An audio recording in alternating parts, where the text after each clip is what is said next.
Here are 12 productivity tools that every developer should use. Now, these tools are specifically not really dev tools, but they can still help on your developer journey. So let's go. The first tool I use is Escala Draw, which I'm pretty sure you've probably heard of. If not, it's an open source virtual whiteboard. The application isn't crazy in terms of features or functionality, but it just does all the basics great. And that's what I love about it. So in a programming context, you've probably seen a bunch of diagrams on the web or maybe in a project of your own, but I like to use it to kind of like visualize the steps that maybe my software needs to be doing. So for example, I'm working on this one video compositor project for my videos. And so I kind of like to visualize step by step on how things should work. So like stream frames to backend, run frame through denoiser. And like, because all of this is drag and droppable, you can do things like maybe, do a condition where this is the one that runs right here if something, and then, if maybe it's an image sequence, you run like a separate model. And this just helps me visualize the flow of how things should be in an application, especially if things get pretty complex fast. I mean, there's a ton of useful things that you can do with a whiteboard software. So I'm sure you understand what I mean. It's great, it's free, it's collaborative as well. Great application. Managing what you have to do is always a complex task for some reason. But for me, I just really believe that the minimal approach is the best because it just makes things easier to get started. So here's my suggestion on what task management app to use. For me, I use Todoist, which is really popular to-do app. But what I really like about it is that it has kind of like a set it and forget it mentality behind the whole thing. I have my caps lock key on my keyboard to be able to set tasks like almost immediately. So even if I'm off the application here, if I hit the caps lock button, it opens up with this task that you could see, and then you could just put some like record footage for coding with Lewis. And then, you can say tomorrow, and it has that natural language processing that kind of just makes it easy for you to just put it in and then forget about it. It also has a REST API that you can plug into and just kind of like mess around with all of your tasks or whatever if you're crazy like me, but really it's just a minimal approach to task management that just does it really well. The reason you should use a task manager, obviously, is because, there's so many different things that go into a programming project. Being able to manage it and keep track of like what you need to do, very important. Duh. Alternatives are Google Calendar to kind of block your time out, Notion databases, or a pen and paper on your desk, which a lot of people do. I hate pen and paper, but that's because my handwriting looks like a kid's. Note-taking is seriously over-engineered. So really just figure out what works for you. Here's a handful that I like and use, but it's really up to you. They do the same thing. So first is Notion, which I'm using to read out to the script right now. But in the context of programming, you can use it as a way to kind of, write notes down that you see online, like maybe a read later list that you wanted to do about some documentation or a cool article you wanted to read, or you could use it as a task management system like this, where I have this like AI video compositor, and then you have a Kanban board. And for my YouTube channel, Coding with Lewis, we have a team that works on the video. So it's a great place to coordinate different assets, where we are in a certain pipeline. And because, everyone's process is different, you get to customize it yourself. Notion does have an API that you can plug into, but it's just more of a general purpose tool for people. And I just don't find there to be a lot of use cases for it. Now, this is my dilemma. I love the experience of Obsidian like a million times better. It's really, really fast. And I know a lot of developers use it already because of the markdown functionality that developers are already using, as well as it's just speedy.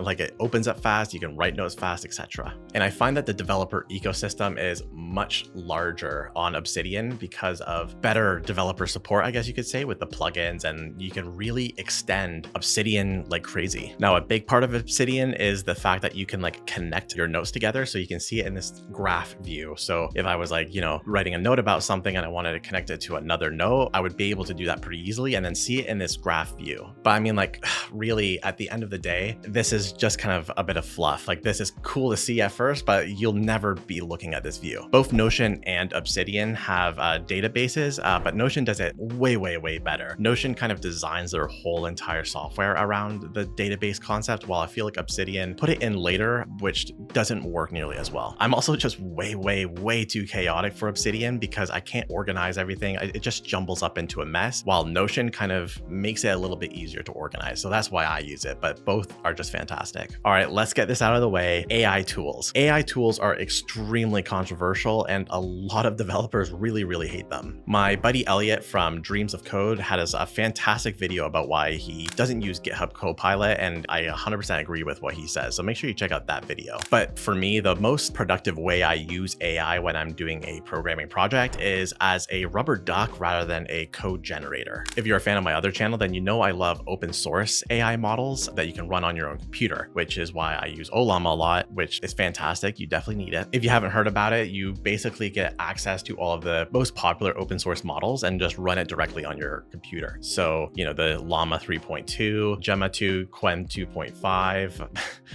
might sound a lot like a gibberish to you, but it's pretty cool to me. I then use Open Web UI, which gives you a chat experience similar to like ChatGPT or Claude or something. And it interfaces with whatever API keys you want with OpenAI or Claude. And then you can use it right here as well with your open source models. So how are you today?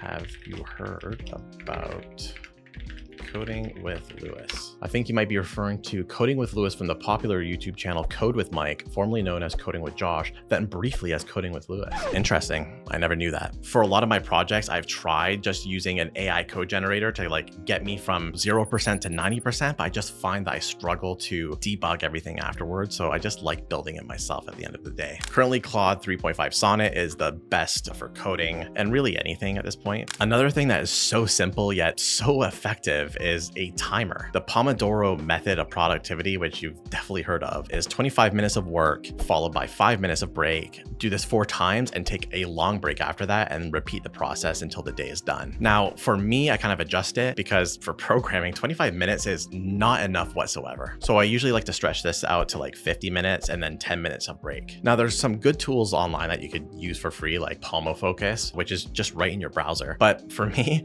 I actually bought a kitchen timer on Amazon. It looks nice and it just kind of like feels a lot better to use and then just have something off your screen. I also just can't accidentally close this by accident. Now, coming out clean, this is all psychological. And you know, I don't really do a lot of the breaks that often, especially if I'm in the flow of things. But to me, this is a great way to get that initial burst of energy versus like, you know, stalling on the beginning and then just never getting it done and then hating yourself afterwards. Now, here is 7 extra things I thought about listing, but I didn't have enough detail for, so I'm going to go through them pretty quickly. Notion calendars. So since I use Notion, I also use Notion Calendar, which is previously Cron, I believe. I don't really do a lot of meetings, to be honest, but a couple of good techniques is to time block your calendar or list what you did in your calendar for better optimization. Superhuman is by far the best email client I've ever used. Now, here's the issue. It's pricey, like $40 a user a month or $30. Like that's very expensive. But for my job, where it's full-time YouTuber as well as a programmer,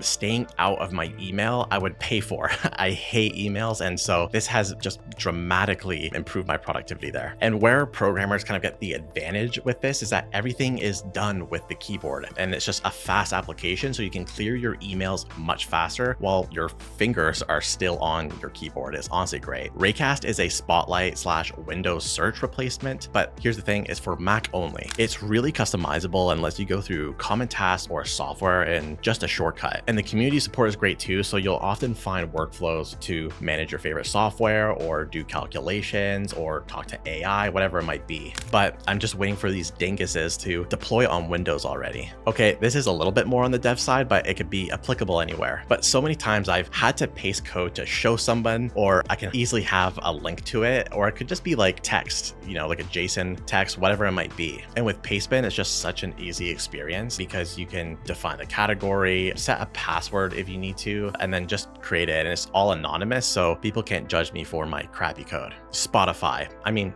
come on, I had to add it. My go-to playlists are brain food, trip hop, or coding mode. For what I'm developing, it's just kind of like subtle and nice.